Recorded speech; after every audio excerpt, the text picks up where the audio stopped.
Salve, salve, galera! Hoje falando diretamente aqui dos estúdios Aula Paraná, vivos e ao vivo. Mais uma aula para você do nono ano do ensino fundamental.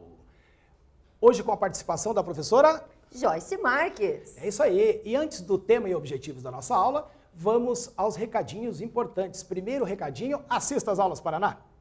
O segundo recadinho, não deixem de executar a atividade no Classroom.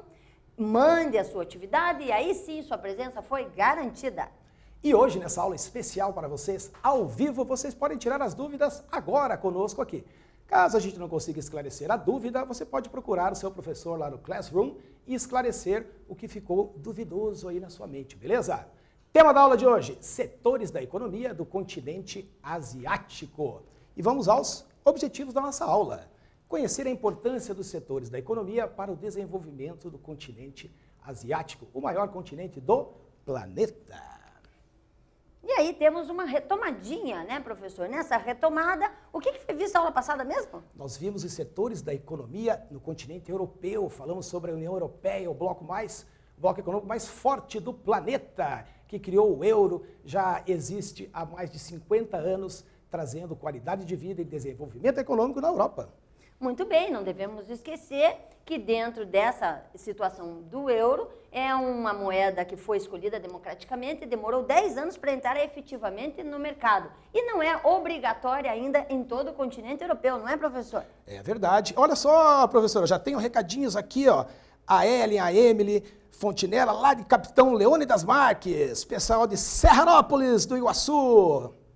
Sim, vejo aqui a Patrícia Regiane, do Colégio Estadual Idália Rocha, de Vaiporã. É, galera, nós estamos vendo vocês aí, ó, mais de 10 mil alunos participando, aí beleza.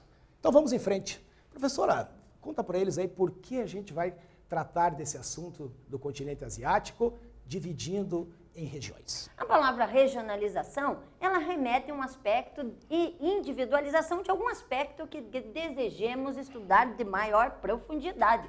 O continente asiático é considerado e é o maior continente em termos de volume de terras da superfície terrestre. Então, dessa forma, regionalizar torna o estudo muito mais aprofundado, muito mais eletivo, dentro de características que a gente queira destacar, não é, professor? É isso aí. Então, vamos em frente.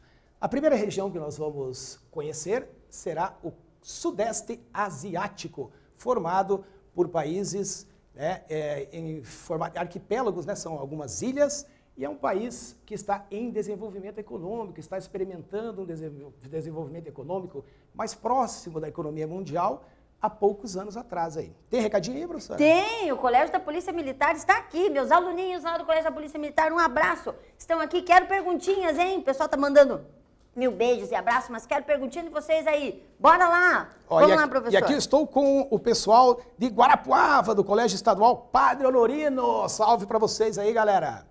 Vamos em frente. Agora falar um pouquinho sobre as características da economia do Sudeste Asiático. Com uma população, 70% da população vivendo em áreas rurais, a agricultura é a atividade econômica mais desenvolvida neste continente. Já não é, professora? Sim, dentro dessa situação do Sudeste Asiático, a gente já percebe que esses países estão engatinhando e já são considerados os novos tigres asiáticos. Então, estão puxando aquela industrialização destacada dos antigos tigres asiáticos, que a gente vai ver logo na sequência quais são eles. Esses já são considerados novos tigres asiáticos. Então, eles estão começando, engatinhando nessa característica. Mas a ocupação do território já é bem densa e já desenvolvida dentro das características deles.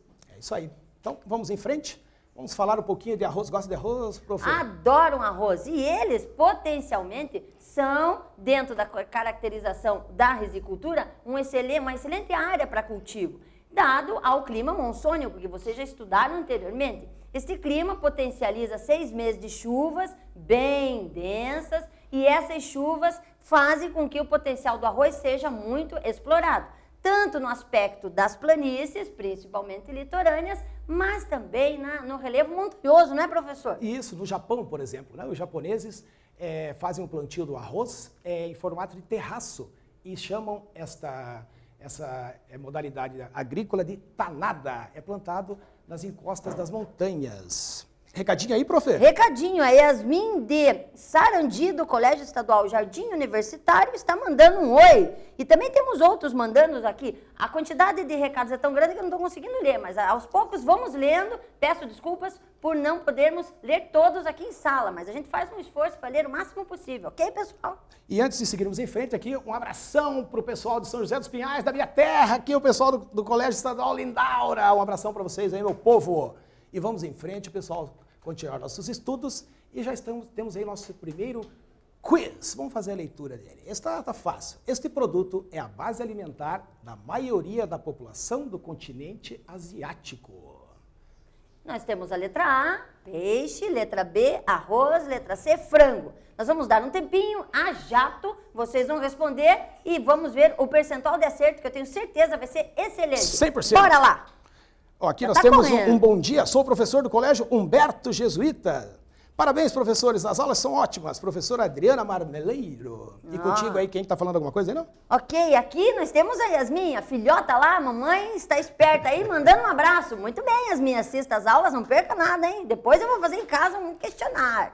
E aí, pessoal, vamos lá, tá correndo o tempo aí, vamos responder o nosso quiz. Estamos terminando. Isso, falar aqui do pessoal da Escola Estadual Maria Loyola Guimarães, em Ortigueira. Nossa, o Paraná todo presente aí, professora. Olá, vai terminar.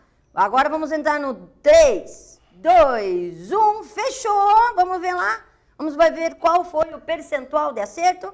Nós tivemos 76% no arroz, professor. É isso vamos aí, ver a lá. resposta certa, arroz, base alimentar da maioria da população do continente asiático.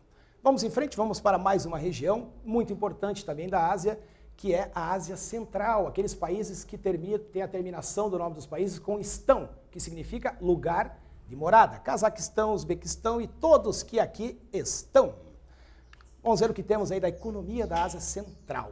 Tradicionalmente era uma economia baseada na agropecuária, mas atualmente o Cazaquistão, principalmente, está investindo na extração de petróleo e seus derivados e tem a intenção de formar um bloco econômico da Ásia Central para trabalhar com essa fonte energética, com apoio da União Europeia e da China. Beleza?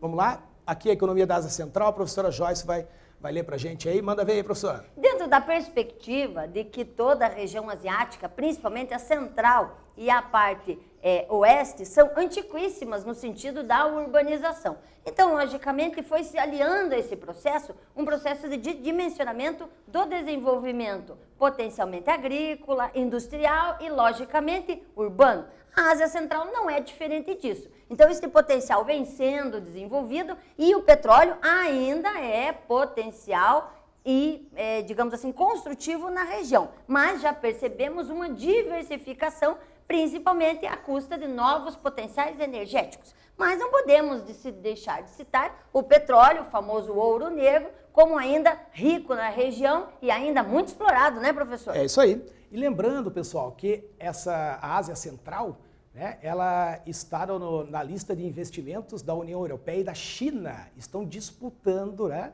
o prestígio, aí, o domínio sobre o mercado econômico da Ásia Central. Beleza? Vamos lá.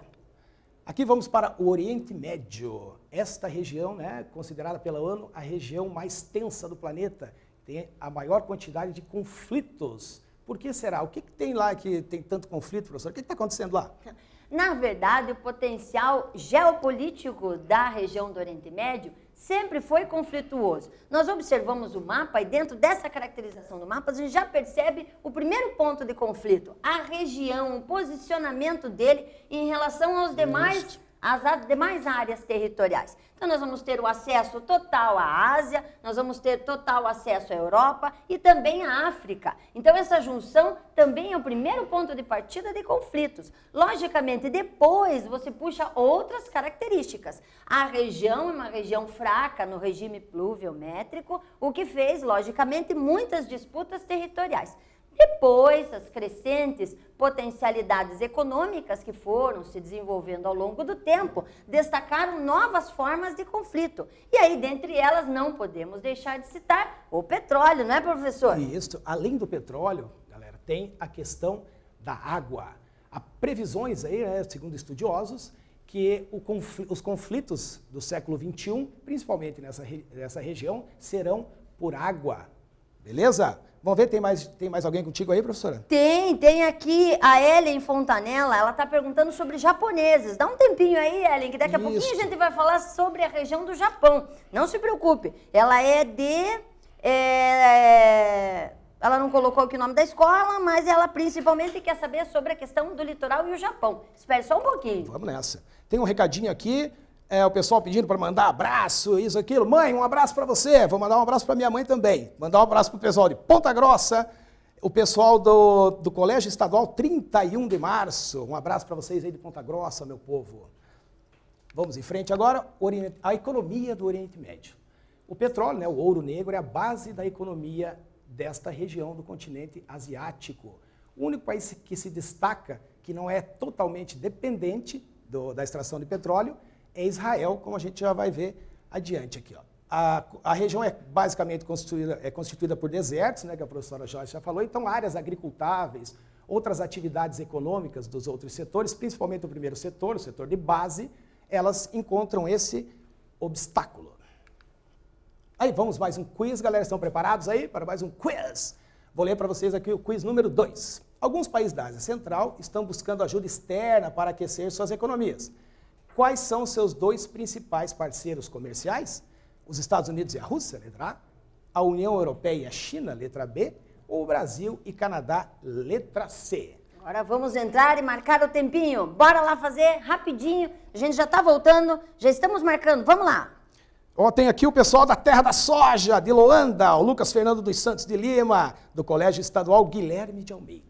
E contigo, como é que tá aí, professora? Puxa, aqui tá bombando. Nós temos várias regiões paranenses mandando recadinhos, mandando beijos. Mandem, façam menção aí, a gente é lembrado aqui. Pode deixar, a gente vai ler o máximo possível de recados. Temos aqui da região norte do Paraná, região sul, sudeste, todo mundo mandando muitos recados. E isso, tem aqui um recado legal, é o Vitor, do Colégio Estadual Altair Mongruel de Ortigueira, está estudando com os seus amigos Vitor e Mônica. Eu gostaria que vocês mandassem um salve para nós. Um salve aí para vocês.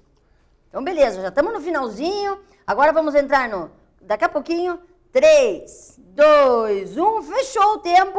Vamos ver quantos efetivamente acertaram, professor. Quais, então, são os países da Ásia Central que estão buscando ajuda externa para aquecer sua economia? Vamos ver a respostinha. União Europeia e China. Beleza, nós tivemos 55% acertando essa resposta. Bora lá na continuação agora, professor. Vamos nessa. Vamos aí falar um pouquinho mais sobre o petróleo, essa energia, essa fonte de energia tão importante para a economia do Oriente Médio. Para vocês terem uma ideia, eles são os maiores extratores de petróleo do planeta. Dos 10 países que têm a maior quantidade de reservas de petróleo, 5 são aqui do Oriente Médio. Então temos um mapa aqui, ó, localizando os maiores produtores. A Arábia Saudita, por exemplo, com 8,5 milhões de barris dia. Emirados Árabes, 2,6 milhões de barris. E o Irã, com 3,8 milhões de barris. Nós temos outros destaques aí também da extração de petróleo que a gente vai dar uma olhada no próximo slide. Primeiro vamos ler mais, vamos conversar mais com vocês, estamos com saudades, Vai lá, professora, manda ver. A Carolina, de Presidente Kennedy, de Maringá, está me pedindo para dar um oi. E obrigado também por você estar aí. Ela está agradecendo pelas aulas, mas obrigada por você estar aí, assistindo elas sempre. A galerinha aí que manda perguntas, vão mandando mais, que a gente vai interagindo mais. Sobre o petróleo, outro quesito interessante que a gente pode destacar é que a região tem característica pelo petróleo terrestre. Isso é muito interessante, não é, professor? Quando a gente compara com o Brasil, a gente percebe que o Brasil já não. A nossa principal característica é de extração em grandes profundidades. Já nesta região, é uma região de aspecto terrestre da extração de petróleo. Então, são aquelas plataformas de extração por bombeamento. Acho bem interessante sobre isso destacar também. E sobre isso, eu gosto muito de falar, quando dou aula para os nonos relacionado a esse, que esta região forma um conjunto de países que organiza, dimensiona a forma de comércio no petróleo mundial. Tem um nome bem específico, muito falado na mídia, né, professor? Que é a OPEP, sim. Organização dos Países Exportadores de Petróleo. Né, professor? É isso aí. Vamos ver mais uns recadinhos aqui, ó. pessoal de Pitanga, Vinícius José de Oliveira, do Antônio Dorigon, tem o pessoal de Campina Grande do Sul, pessoal de Presidente Kennedy também em Maringá, Carol do 9C. Galera, vamos lá, queremos perguntas, vamos lá, vem, o que tem mais aí, professora? Aqui? Tem mais alguém aí? Alguém mandou mais um recadinho? Muitos beijinhos. Beijinhos estão mandando de monte. Beijinho para Muitos vocês. beijinhos. Então, beijinhos para vocês, beijinhos para os professores. Tenho certeza que vocês estão interagindo bastante com seus professores. É importantíssimo essa relação, essa troca. Quanto mais houver troca, mais é assimilado o conteúdo. E essa região do Sudeste Asiático e da região da Ásia como um todo, ela requer muito estudo, porque ela é muito diversificada, né, professor? Sim. Nós temos várias formas econômicas, vários tipos de classificação e até de potencial de desenvolvimento. Só que esse potencial de desenvolvimento deve ser visto dentro do padrão local, nunca visto de maneira centralizada de acordo com um ou dois modelos. Então, a gente tem que potencializar o desenvolvimento local de acordo com o histórico e a forma econômica como essa região se desenvolve, né, professor? Isso, temos mais recadinho aqui, ó, professor. O pessoal de Cristo Redentor, de Nova Prata do Iguaçu, do Colégio Estadual Cristo Redentor. Mas chegou mais algum aqui. Quais são os motivos para tantos conflitos no Oriente Médio? Chegou uma pergunta. Beleza. Então, pessoal, os conflitos acontecem, né, por diversas razões. Primeiro, essa disputa por crescimento econômico, né, a questão do petróleo que está envolvida, questão de território, né, domínio territorial, a guerra civil ali mais antiga, mais conhecida que nós temos é Israel e Palestina, né? Então, Israel, né, conseguiu conquistar boa parte desse território e tem acesso às fontes de água, né, o Mar da Galileia e o Rio Jordão. A professora Joyce falou, essa região ela é carente de recurso hídrico. Então a disputa não é só pelo petróleo, temos as disputas étnicas, religiosas, envolve uma série de fatores aí humanos, esses conflitos no Oriente Médio. E eles perduram há séculos, né? Já tentaram vários acordos de paz, sempre mediados, né, percebam isso, sempre mediados pelos presidentes dos Estados Unidos. George Bush, Bill Clinton, Trump. Agora o Trump conseguiu, né, o que espera-se que seja um acordo definitivo, um acordo de paz entre Israel e Palestina. Vamos aguardar, porque os outros acordos de paz, infelizmente, eles não se consolidaram, beleza? A Bruna Pacos está dimensionando aqui a pergunta em que se questiona, ela está questionando se é só nessas regiões que existe extração de petróleo.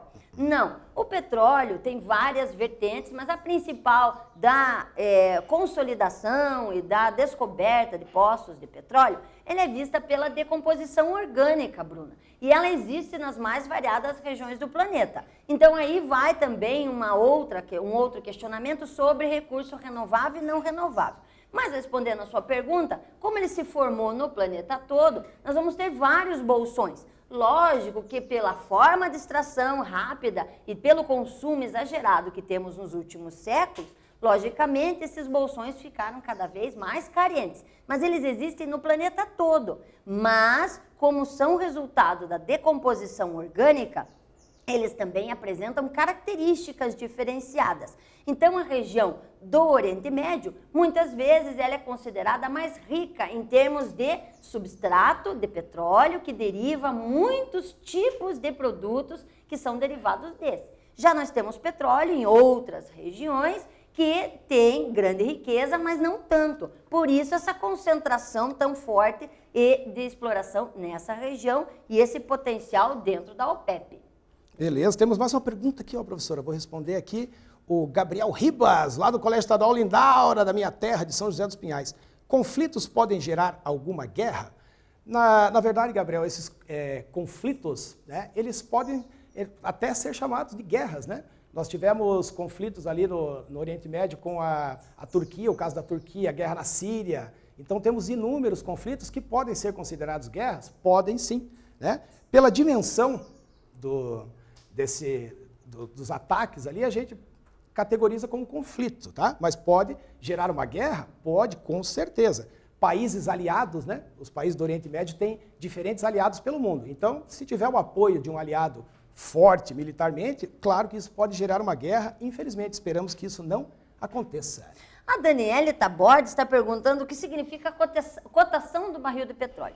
Na verdade, a cotação é o valor estimado do barril de petróleo. Quem dimensiona esse valor são os dirigentes da OPEP, que principalmente o mais, digamos, importante dessa caracterização é a Arábia Saudita. Então, a cotação é dada por esse conjunto de países, um deles até é na América do Sul, pertencente à América do Sul, dentro do continente europeu, a Venezuela. Mas, logicamente, o peso maior reside nesses, até pelo volume de países e pela quantidade de barris explorados e extraídos. Então, a cotação é dada, é o valor que se estima para a venda do barril em todo o planeta. Essa foi a Daniele Pacos que perguntou aí. Muito obrigada pela perguntinha. Pessoal, antes de irmos em frente, vou ler aqui uma última pergunta, professora, do Vitor Gabriel dos Santos Gonçalves. Ele não diz onde ele é aqui. Pelo fato do Oriente Médio não conseguir praticar agricultura, vocês acham que no futuro talvez eles tenham um grande problema pelo fato que o petróleo é finito? Ó, Gabriel, ótima pergunta. Né? Certamente as reservas de petróleo terão o seu fim. Isso já é uma preocupação mundial. Então, trabalhe-se ao redor do mundo com as energias renováveis. Fatalmente teremos que mudar de fonte energética. Isso já está acontecendo com mais rapidez no continente europeu, né, que vai substituir toda a frota de veículos por carros elétricos. Mas certamente, se não forem tomadas providências nessa região, que é extremamente dependente dessa fonte energética, eles podem ter problemas, sim. Aproveitando a deixa do professor, a Maria Taborda pergunta-se por que existem governos que querem gerar mais guerras. Na verdade, a guerra, ela vem se solidificando e se organizando desde os primórdios da ocupação do planeta Terra. Então, dentro dessa caracterização, nós sempre tivemos potenciais, fontes energéticas, às vezes alimento, água, que desembocam interesse. E esse interesse, se não é resolvido de maneira amistosa, gera-se guerras. Então, na verdade, o que a gente deve observar é que as guerras são o último passo, aquele que literalmente se dá quando não houve nenhum tipo de conversação. Houve conflitos que foram desenvolvidos e foram solucionados pela compra de um determinado território. Então, a guerra é o último passo, né, professor? Isso. Ó, temos várias perguntas aí, beleza, galera? Olha só. O Luiz Felipe, do Colégio Estadual Sertãozinho. Se a gente vai falar sobre os tigres asiáticos, vamos falar sim. Mas o Oriente Médio sempre é um assunto muito interessante, dá o que falar. Essa região, né, tem características que chamam a atenção do mundo para essa galera. Vamos responder essa última pergunta e vamos para o intervalo, beleza, galera? O Oriente Médio, por ter as maiores reservas de petróleo, não deveria ser mais rico? Ah, boa pergunta aí do... Cadê o nome do rapaz? Ah, aqui, ó. Emily e Ellen, de Capitão Leônidas Marques. Emily e Ellen. Certamente eles são países ricos, né? Mas eu sempre falo aqui nas aulas, vocês devem lembrar que crescimento econômico não é sinônimo de desenvolvimento humano. Então a riqueza, é claro, fica concentrada nas mãos dos governantes desses países, que lidam com essa economia do petróleo. Tá? Infelizmente a população lá é muito pobre, não é favorecida, né, pela extração desta fonte de energia renovável. Quais são os 8 elementos que eu estudo na geografia? Vegetação e clima, relevo, hidrografia. Me diz quais são os outros que agora ninguém te segura? População, política, economia e cultura. Esse foi o GeoFunk que mandou o seu recado. Se as aulas paraná, tu vai ficar bem informado. Mas se tu não estudar, tu vai ficar alienado. Eu sabia que vocês estavam esperando isso durante a aula, pessoal. O GeoFunk, que mostra aí para vocês os 8 elementos estudados pela geografia e que você não deve deixar de assistir às aulas Paraná, meu amigo, senão você vai ficar alienado, não vai saber o que está acontecendo ao seu redor. Vamos em frente aí, prof? Vamos. Vamos agora aqui com um gráfico com um ranking dos maiores reservas de petróleo do mundo, que eu havia dito para vocês. Os 5 primeiros colocados aí, maiores extratores, estão lá na região do Oriente Médio. Logo depois já vem a Venezuela, né, que a professora Joyce destacou aqui no nosso continente, na América. Veja aí, professor, antes de passar para o próximo slide, que aqui devemos destacar que os países produtores e exportadores, fazendo parte desse grupo, é porque o petróleo retirado dessas regiões é tão suficiente para o seu consumo e para a exportação. Porque em termos de volume, vamos dar um comparativo, Estados Unidos da América e Brasil também são muito exploradores de petróleo. Mas o que eles retiram do seu subsolo, ou no caso brasileiro, mais questão de reserva marítima, não é suficiente para o consumo local. Então, não entram no contingente da chamada Organização dos Países Exportadores de Petróleo, né, professor? E aqui a gente percebe bem, isso, ó, Brasil, Estados Unidos estão aqui, ó, até bem colocados se fizermos uma comparação e uma quantificação de 200 países. Mas o que eles têm não é suficiente para o consumo interno, por isso não fazem parte da OPEP. Não é uma questão política, principalmente, é uma questão de extração para o seu próprio consumo. É isso aí, temos mais perguntas aqui, ó. Tem uma pegadinha aqui que o professor eu vou mandar para você. Ah, é? Olha, meu nome é Ana Maria Polatti, sou do Colégio Mário de Andrade. Existe mais petróleo em terra ou no oceano? Aí, como nós já falamos, estamos ainda em vias de dimensionar. O petróleo sempre está se formando. Não faz muito tempo, descobriu-se uma enorme jazida chamada pré-sal, que em todos os momentos da geografia tem ajudado muito no estudo. Então, quantificar exatamente quanto se tem e uma proporção terrestre é muito difícil, querida. Nós devemos observar que ainda devemos estudar mais o planeta, não temos uma noção exata de todos os elementos em grandes profundidades e não temos como dimensionar hoje exatamente se é mais terrestre ou marítima, ok? Vamos em frente. Pessoal, temos várias perguntas aqui sobre o Oriente Médio. A gente sabe que esse assunto é de grande interesse, né, da sociedade mundial. Aí é uma região que tem a atenção do mundo todo, né? Mas nós vamos seguir em frente aqui na nossa aula e falar um pouquinho sobre Israel, que é um dos únicos países ali que não depende exclusivamente da extração do petróleo. Tem um desenvolvimento industrial aí que tem 30% de participação no PIB de Israel. Possui indústrias tradicionais alimentícias e têxteis, e um detalhe importante aí, a lapidação de diamantes, né? O pessoal de Israel é o povo que mais lida, né? Que mais desenvolve essa atividade de lapidação de diamantes. E produção de equipamento bélico. Por que será que eles produzem equipamento bélico? Por causa dos conflitos, né? São armamentos e eletroeletrônicos. Tendência mundial, investimento em tecnologia. Dessa região ainda tem o Gabriel Ribas Maciel, que fala sobre características de desenvolvimento e sobre a questão da fome na região. Eu acho que principalmente pensando aí sobre a caracterização, muitas vezes, de um solo arenoso, pouca água. Eu acho que é isso que você queria dimensionar. A partir da evolução humana, a gente percebeu que o homem foi desenvolvendo várias metodologias. E muito pertinho de Israel, aproveitando o link, nós temos o Líbano, que foi quem inventou o sistema de irrigação. Então, lá eles começaram a aproveitar e dimensionar produtos para um melhor aproveitamento, mesmo em áreas tão adversas. Então, a questão da fome, ela é solucionada pela tecnologia, muito empregada na região. Ok, vamos em frente então, pessoal, vamos para mais uma região da Ásia, vamos para a Ásia setentrional, ou seja, a parte norte da Ásia, que é formada quase exclusivamente pela Rússia. Então temos lá algumas características sobre o território russo. Quem perguntou aí sobre a distribuição de petróleo no mundo, temos aí, ó, a Rússia é o segundo maior produtor de gás natural e o terceiro maior produtor de petróleo. A gente tem a África também, 10% das reservas estão na África. A Rússia também se destaca na produção e exportação de diamantes, níquel e platina, né, e são minérios de alto valor econômico. 10% das terras agrícolas do mundo, né, a Rússia é o maior país do planeta. Criação de gado, agricultura, emprega 6% da força de trabalho. Essas atividades econômicas na Rússia têm uma diversidade econômica maior por causa do tamanho do seu território. Fala aí, professora, tem alguém falando com a gente aí?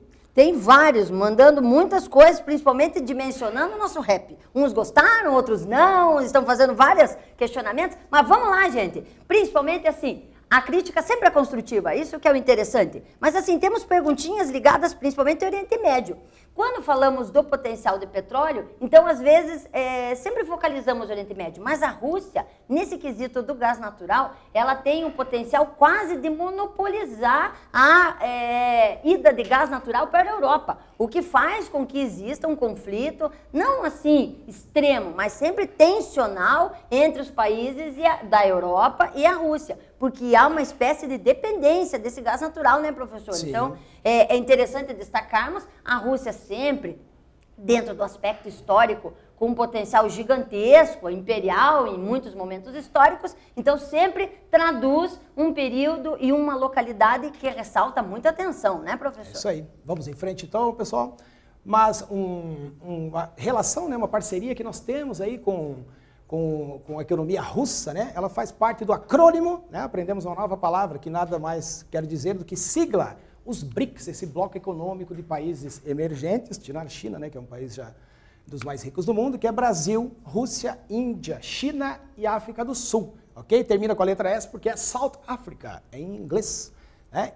Previsões, estimativas econômicas que até 2050, esse bloco, nós seremos classificados entre as 5 maiores economias do mundo. Lembre-se que BRICS não é bloco econômico, é uma sigla de classificação. Ela foi inventada por uma agência internacional financeira e ela estabelece que estes países têm características em comum com potencial construtivo e um potencial econômico. São eles países de extensão grande, países com recursos energéticos fortes e países com uma intensa mão de obra jovem. Então, essas características dão a eles esta posição. Logo na sequência, por terem essas características, eles fazem acordos, estabelecem parcerias, mas não é um bloco econômico, é uma classificação, né, Isso. professor? Desculpa, professora, eu falei bloco econômico, a professora brigou comigo. Errei.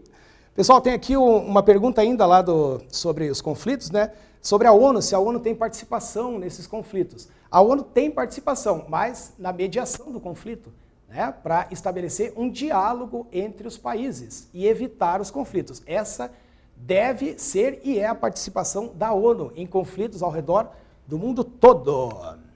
Vamos aí agora para o Extremo Oriente. O Extremo Oriente com 3 países aí de grande destaque. Nós temos a China, Coreia do Sul e o Japão. Vamos lá. A indústria, né, e construção representam 49% do PIB da China. E olha, essa informação aqui é impressionante, cerca de 8% de todos os produtos industrializados do mundo são fabricados na China. Está entre os primeiros países que tem a maior produção industrial. Aqui era a construção do cubo d'água nas Olimpíadas. Não sei se vocês lembram aí, eles construíram o cubo d'água. Mais recadinho aí, professor? Alguém falando com a gente aí? Nossa, tem vários. Muitos ainda falando sobre a quantidade de reserva no oceano. Nós já falamos. Ainda estão dimensionando e essa reserva ainda deve ser explorada. Na continuação, fala-se muito de BRICS. Então, novamente, o que significa BRICS? Significa uma sigla, China está dentro, que tem características em comum. São grandes, são extensos, com volume muito bom de recurso natural, além de ter mão de obra jovem. É isso aí, vamos em frente. Aí, ó, quem estava esperando para falar sobre o Japão. Características do desenvolvimento econômico do Japão. Otimização de espaço. Muito provavelmente esse desenvolvimento tecnológico do Japão, que é de alta tecnologia, né, é resultado dessa extensão do território, que não é um território tão extenso. Então, eles têm que achar soluções para se desenvolver economicamente. E no Japão desenvolve-se muita tecnologia. Eles trabalham lá com construção de navios, engenharia civil, engenharia mecânica, que são indústrias, né, de classe mundial. Então, os japoneses têm essa característica, otimização do espaço. Para vocês terem uma ideia, tem cidades do Japão que é praticada agricultura subterrânea, hidropônica, com tanques, né, que são plantados ali os produtos na água. Mais alguém aí, profe? Tem vários recadinhos mandando, mas uma do Tomás Pereira. Os países mais desenvolvidos podem correr risco de pobreza? Então, a gente deve dimensionar o que é essa pobreza. Então, quando você dimensiona, você está falando de recurso natural, de recurso econômico, populacional. Então, a pobreza é muito extensa. claro que a gente não tem como afirmar o caminho que cada um segue. A gente deve avaliar os índices e ir gradativamente analisando a partir do que nos foi dado. Dentro do Japão, gosto de puxar que mesmo com todo esse desenvolvimento tecnológico, eles nunca esquecem das suas tradições. E fazem muito isso, fazendo um paralelo entre o antigo e o novo, sempre valorizando o que foi deixado.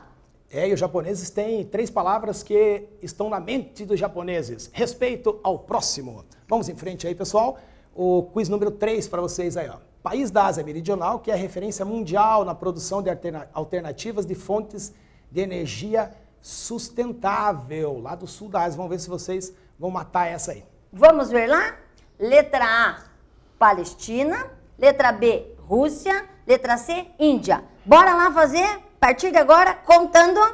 Vamos lá, professor? Ó, professor, tem aqui mais Oriente Médio, né? O pessoal perguntando aqui do petróleo, interessante essa pergunta. Bolsões de petróleo no mundo, pode existir esses bolsões no continente da Antártida? Com certeza, meu amigo. As pesquisas, a Antártida é uma área de interesse internacional. A maioria dos países tem estações lá de pesquisa e, claro, a busca pelo petróleo ela é incessante em qualquer continente do planeta. Isso. Estamos correndo tempinho, mais um pouquinho. Tenho certeza que a maioria vai acertar essa pergunta, principalmente porque tem uma deixa. Então vejam lá, Ásia Meridional. Meridional sempre são referenciadas ao meio, né? Então a parte mais intermediária. É daí que vem a palavra meridianos, que a gente usa em coordenadas geográficas. Vai acabar. Acabou o tempo. Vamos ver lá quantos acertaram essa perguntinha. 100%. Rússia, 57%. Vamos lá. Rússia. E agora? Eita, povo! Mas assim, vocês foram pegos, eu falei, Ásia Meridional. Então, quando falamos em geografia, normalmente a parte norte, nos referimos a setentrional. E a parte intermediária ou mediana, meridional. Então, estávamos falando da parte mais abaixo dessa que você estava imaginando ser a Rússia. Mas bora lá, que a gente errando também aprende. Então vamos em frente. Agora vamos para a Ásia Meridional, beleza? Índia é o país de destaque nessa parte do continente. Então a Índia tem a gente tem uma visão da Índia, às vezes estereotipada, né? Daquele povo todo místico, o rio Ganges, né? Famoso por ser o rio mais poluído do mundo. Porém, na Índia também são desenvolvidas atividades econômicas, sim. Tem forte setor siderúrgico, indústria têxtil e, pasmem os senhores, é o segundo maior produtor no setor de informática do mundo. E a fonte de energia sustentável é essa aqui, ó. A Índia investe em energia limpa, ocupa o segundo lugar depois do Chile, né, nos investimentos de energias não poluentes. Tem mais alguém aí com a gente aí, prof? Tem, estão mandando vários beijinhos novamente, vários recados. Bacana, galera. Vamos tocar o barco aí, porque a gente tá fechando o tempo já, prof. Vamos embora. Vamos fazer um quarto quiz aí para vocês. Explique por que a Índia, mesmo tendo o maior rebanho de bovinos do continente, não obtém lucros com isso. Letra A, baixos preços de mercado. Letra B, por questões religiosas. Ou letra C, por falta de compradores. É com vocês agora. Vamos lá, o tempinho, marcando. Vamos lá, tá correndo o tempo. Observe novamente a pergunta. Vocês têm que ter bastante atenção ao ler o enunciado para exatamente responder de acordo. Então, para a gente não incorrer em erros no automático. Às vezes você acha que sabe, marca ali sem pensar muito e aí é que você erra. Então, marquem bem de acordo com o que nós vimos dentro da característica do relevo, do aspecto populacional indiano, qual seria, dentro dessas características, o maior rebanho de bovinos, mais ou menos por qual característica? Bora lá, tá terminando o tempo, mais um tempinho, vamos lá, vamos entrar no 3, vamos lá, vai entrar agora, 3, 2, 1, vamos ver quantos acertaram, vamos ver? Vamos ver o que o pessoal marcou? 57% por questões religiosas. Vamos lá. Bingo para vocês, meu povo. O povo indiano, o boi, né, é sagrado nesse território. A maioria da população é hinduísta.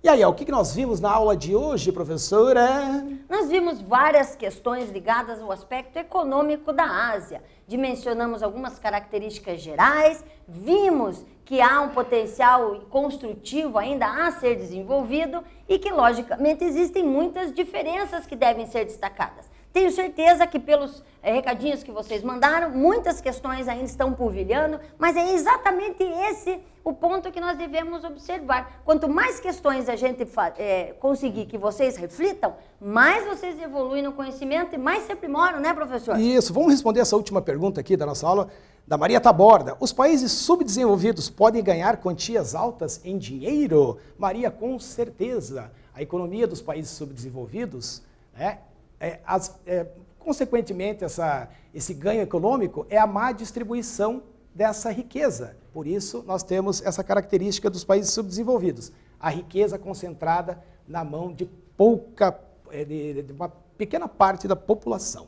A Milena Santos está mandando um beijo. Beijo para você, Milena. Parabéns por estar aí nos acompanhando e obrigada por estar nos acompanhando atentamente. Gostei de você. A Thalita de Oliveira também está falando sobre a questão religiosa, a questão... Claro que tem muito a ser estudado ainda sobre a parte asiática. Basta vocês também se aprofundarem no assunto para vocês entenderem a diversificação e que muitas vezes o tempo aqui é raso para que a gente possa fazer um aprofundamento coerente.